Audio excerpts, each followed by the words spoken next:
एक और बात बता, एक की इच्छा समझ कर कि पढ़ाई का टाइम है, क्या करना देख दाख के, अपने आप ही जाने का मन नहीं, उसने खुद निर्णय कर लिया संकल्प कि मुझे नहीं जाना। अब उसको न जाने का दुख नहीं। 3 हो गए। एक के जाने की इच्छा की पूर्ति हो गई, एक के जाने की इच्छा की पूर्ति नहीं होने दी गई, और एक के अंदर जाने की इच्छा ही खत्म हो गई है अपनी ही समझ से। तो एक की इच्छा की पूर्ति हुई, उसकी इच्छाएं बढ़ेगी, एक की इच्छा की पूर्ति नहीं हुई, उसके दुश्मन हैं वो लोग और वो दुखी रहेगा, और एक की इच्छा निवृत्त हो गई। 3 स्थिति के लोग हैं।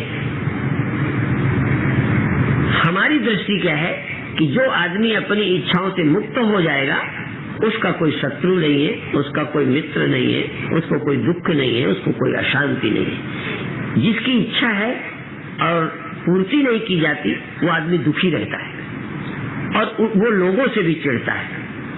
और तीसरा, जिसकी पूर्ति होती रहती है। लेकिन होती रहने वाला का भी एक दिन वो आएगा कि इच्छाएं होती जाएंगी, पूर्ति होती जाएंगी, एक दिन इच्छाओं की पूर्ति नहीं होगी और अंत में वो दुखी होगा। इसलिए पूर्ति वाला भी दुखी होगा, अपूर्ति वाला भी दुखी होगा।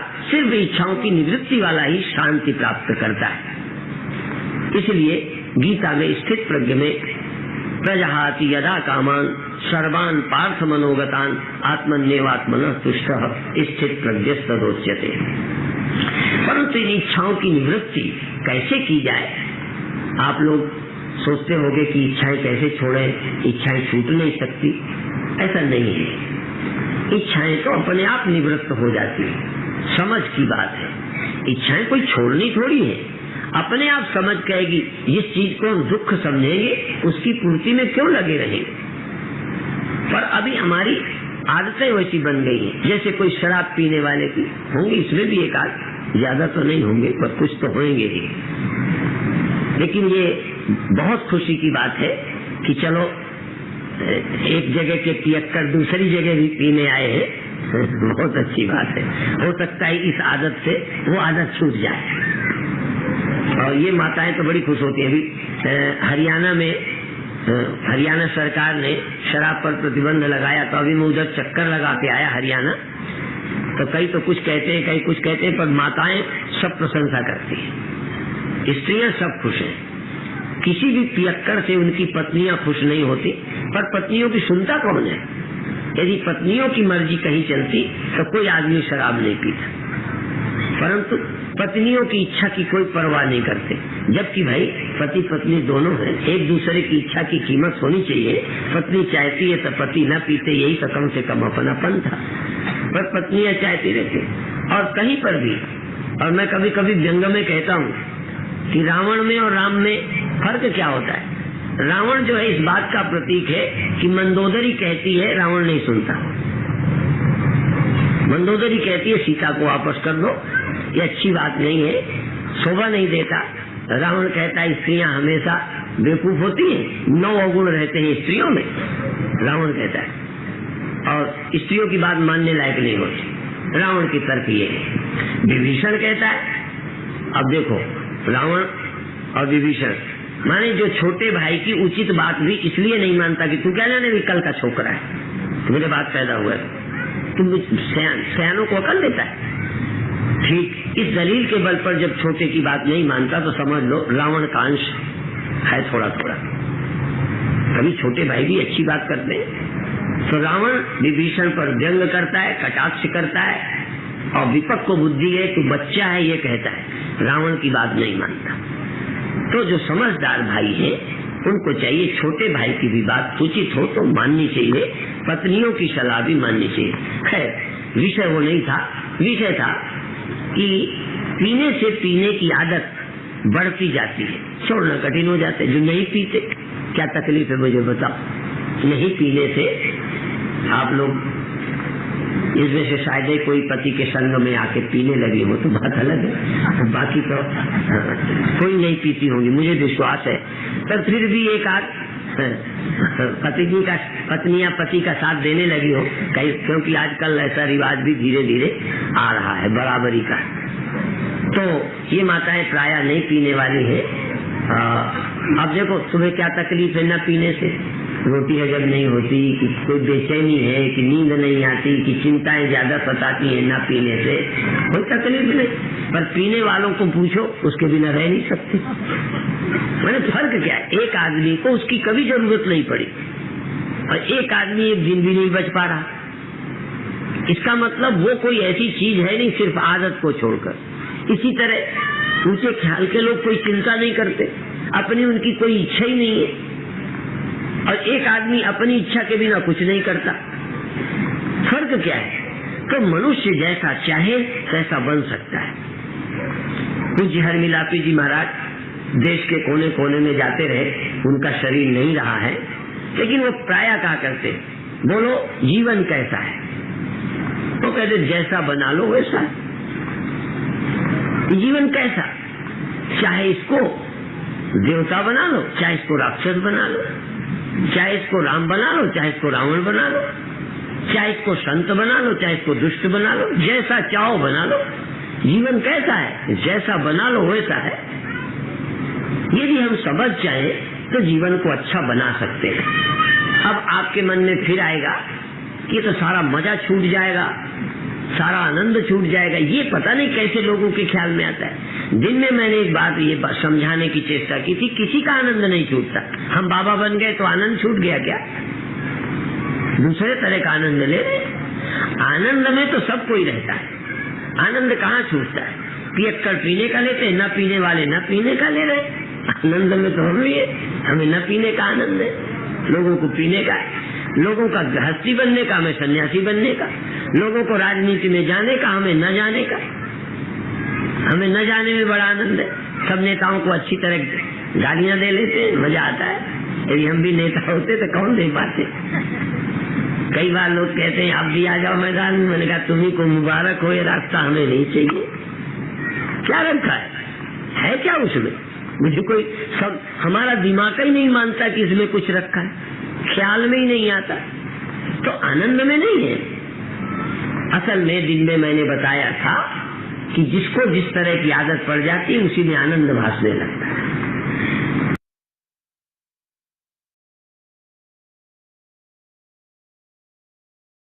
जय गुरुदेव।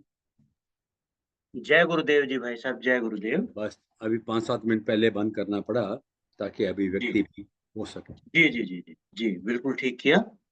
आज का प्रवचन यहाँ पर विराम लेता है और अब और कुछ न कहकर मैं आदरणीय गुरु बहन श्रीमती सुदर्शन मुटरेजा जी को आमंत्रित करता हूँ कि वो आज के प्रवचन पर पूरे पर अभिव्यक्ति देने की कृपा करें। सद्गुरुदेवाय नमः। आजकल हम लोग परम वंदनीय प्रातः स्मरणीय श्री सद्गुरुदेव महाराज जी के मुखारविंद से केनोपनिषद सुन रहे हैं। गुरुदेव फरमाते हैं केवल सुनना ही काफी नहीं है, तुम देखो तुम्हारा प्राप्तव्य क्या है, तुम्हारा लक्ष्य क्या है। अगर अभी तक ये निश्चय नहीं किया तो अब निर्णय करो, अपना लक्ष्य निर्धारित करो। गुरुदेव कहते हैं हम तुम्हारे नगर में तुम्हें जगाने आए हैं, तुम्हारे भ्रमों का निवारण करने आए हैं। गुरुदेव कहते हैं हमने जो दवा खाई है, जिस दवा के खाने से हम संतुष्ट हुए हैं, वही मार्ग हम तुम्हें बता रहे हैं। जो हम बताते हैं वो हमारा अनुभूत है, हमारा अपना अनुभव है, पढ़ा पढ़ाया नहीं है। तुम जब प्रवचन सुनो तो कोई एक बात पकड़ लो, जैसे हमारा जन्म क्यों हुआ, क्या धन कमाने के लिए आए हैं या किसी पद विशेष के पाने के लिए पैदा हुए हैं। गुरु तुम ये देखो, तुम गौर करो कि हम इस संसार में क्यों आए हैं।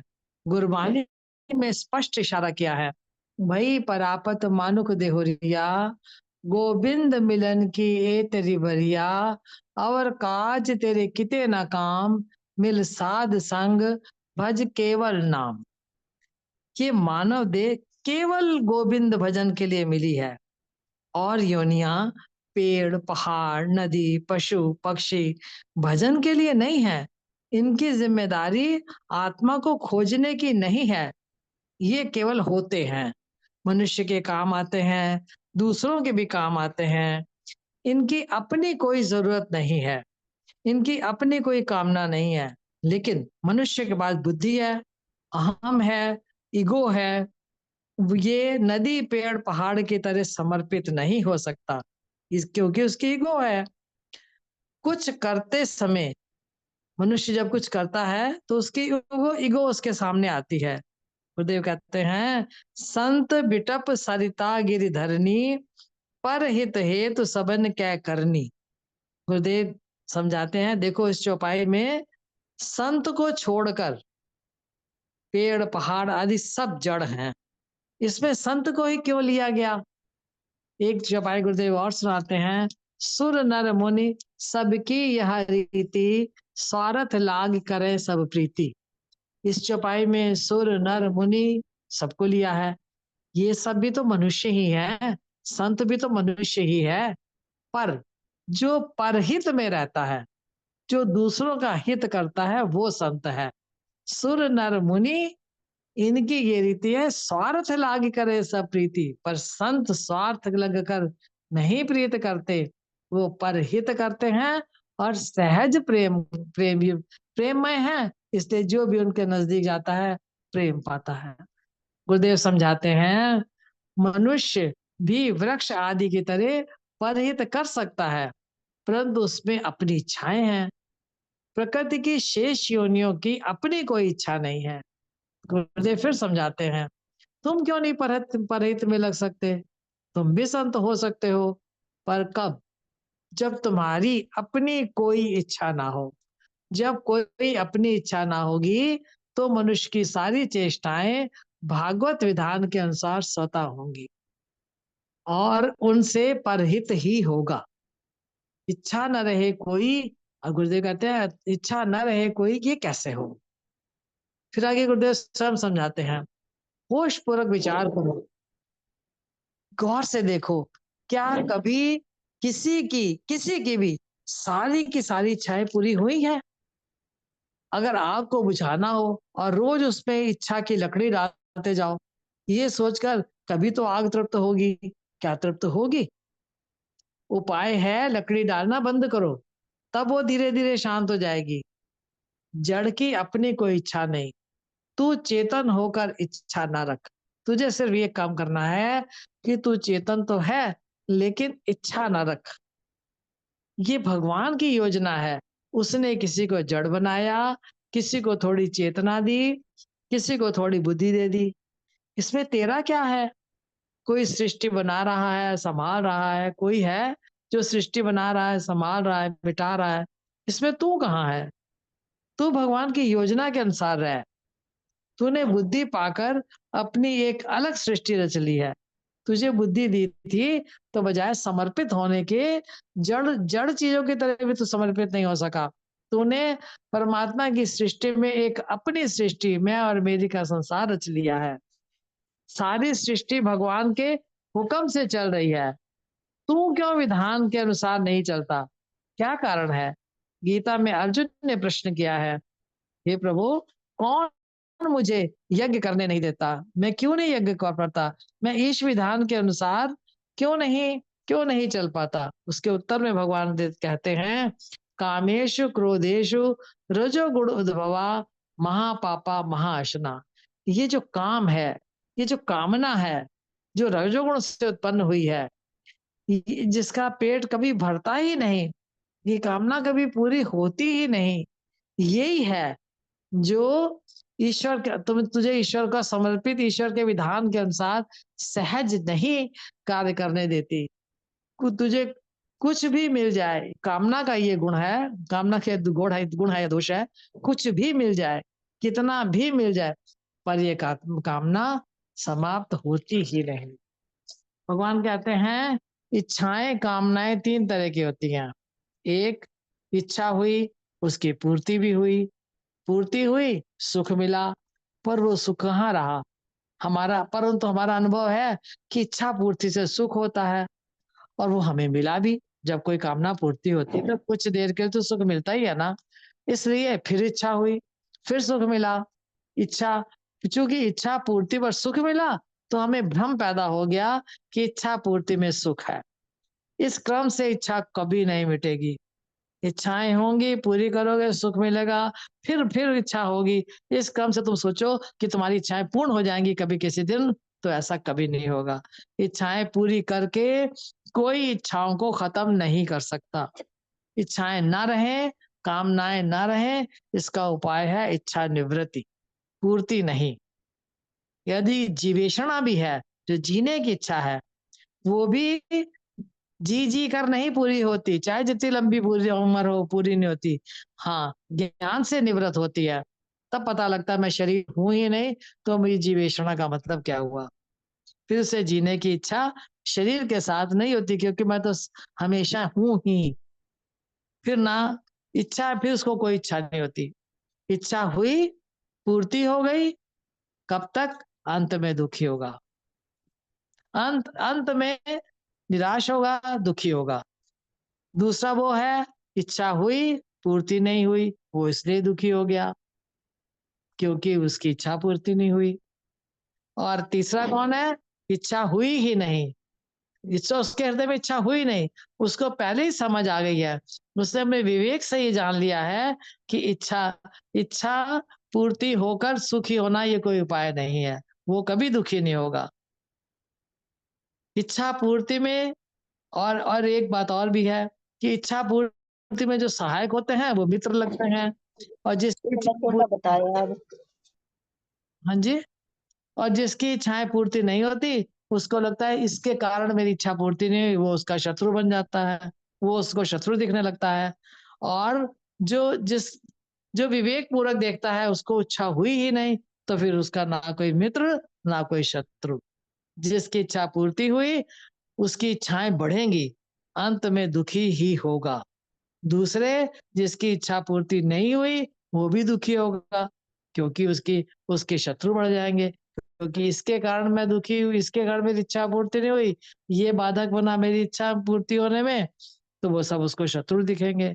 और जिसकी इच्छा समझ से, इच्छाएं हमेशा निवृत्त समझ से होती हैं, समझ से हुई ही नहीं, वो सदा प्रसन्न रहेगा, वो कभी दुखी नहीं होगा और कभी अशांत नहीं होगा। गीता में भगवान ने कहा है, प्रजहाति यदा कामान सर्वान पार्थ मनोगतान आत्मन्नहि आत्मना तुष्टा स्थित प्रज्ञा उच्यते। कामनाओं का त्याग करके, मन में स्थित संपूर्ण कामनाओं का त्याग करके आत्मा से आत्मा में स्थित हुआ न हुआ और ही प्रज्ञावान है। गुरुदेव कहते हैं, आप सोचते होंगे फिर इच्छाएं कैसे छोड़े। फिर गुरुदेव समझाते हैं, इच्छाएं छोड़नी नहीं पड़ती, ये खुद ब खुद छूट जाती हैं जब समझ आ जाती है। ये समझ का खेल है। आपको जब आपको इच्छाएं दुखप्रद लगेंगी, तब और जब आप अपने विवेक का आदर करेंगे और आप उनका संग करेंगे जिनकी अपनी कोई इच्छा नहीं, तो आपको पता भी नहीं चलेगा कि आपकी इच्छाएं कब छूट गई। मनुष्य जैसा चाहे वैसा बन सकता है।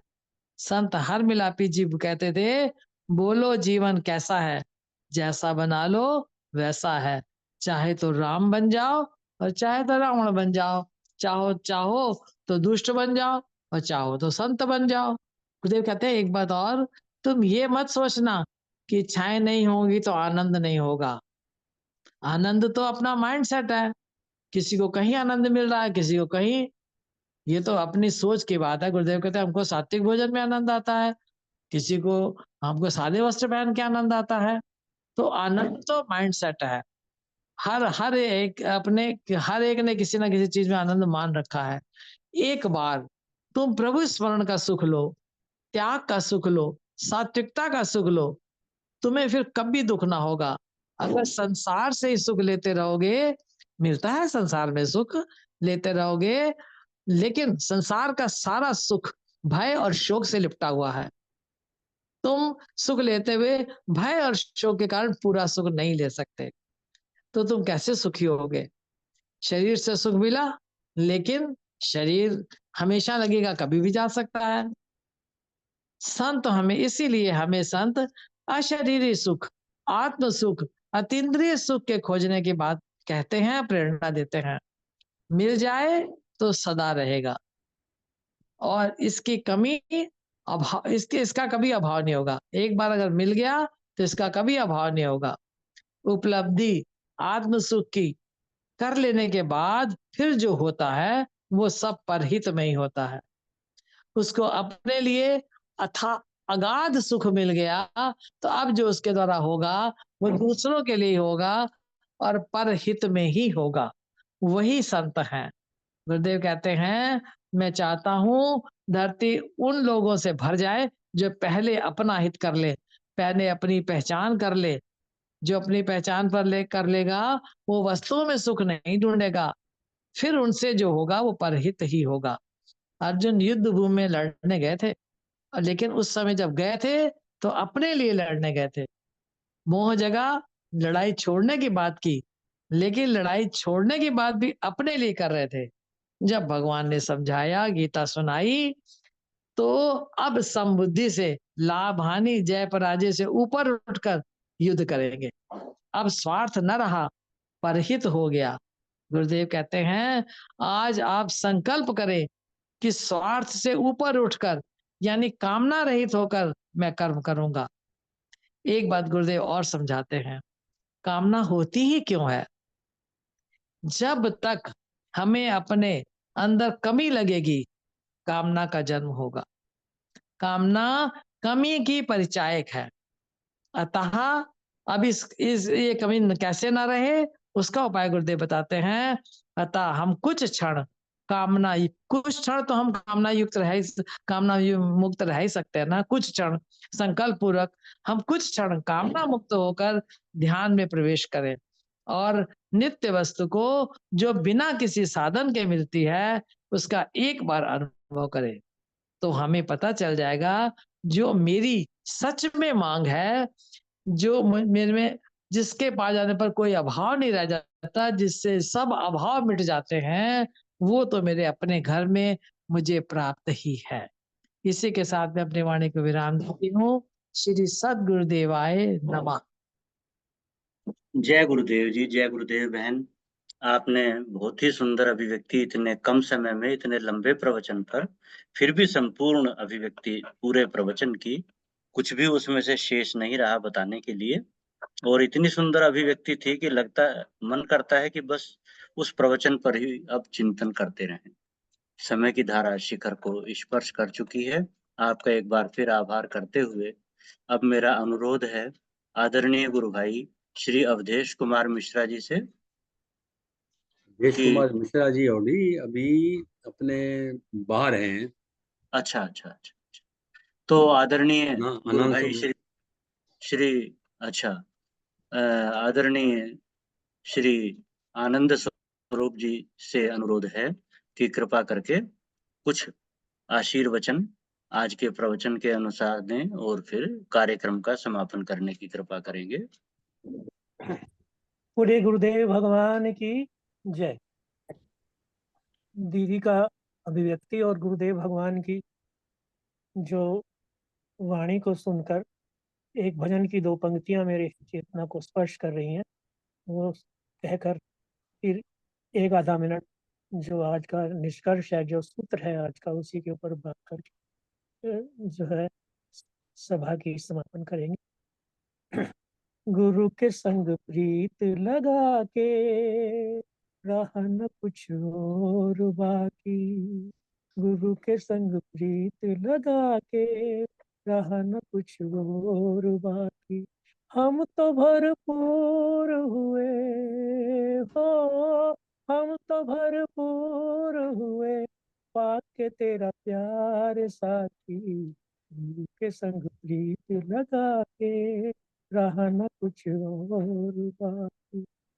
इस प्रवचन का सूत्र यही है कि जो भरपूरता अपने आप में अनुभव हो जाए तो फिर इच्छाएं अपने आप शमित हो जाती हैं। अभाव के कारण हमारे चेतना में बार बार इच्छाएं प्रकट होती हैं और हम इच्छा की पूर्ति को ही सुख मानते हैं।